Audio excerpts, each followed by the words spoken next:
And tonight, flock cameras and the agencies that use them now facing questions from state lawmakers. Atlanta News First, Abby Kasuris is live over at the state capitol tonight. So, Abby, what'd you find out about this today? Well, lawmakers tell us they're getting calls from concerned constituents, putting on the pressure. One senator says he's stopping short of making any promises.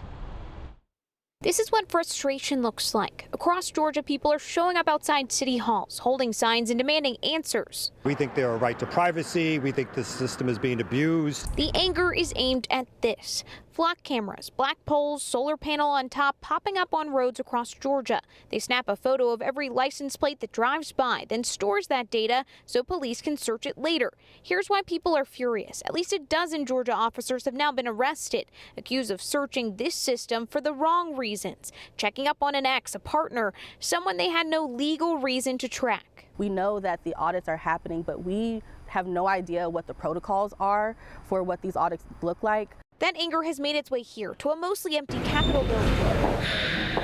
Republican State Senator John Albers isn't defending the misuse. It is both wrong and unacceptable. But he's also not promising to rip the cameras out. He warns against any knee-jerk responses. Albers says a task force just started meeting. No bill, no timeline. We're not going to throw the baby out with the bathwater.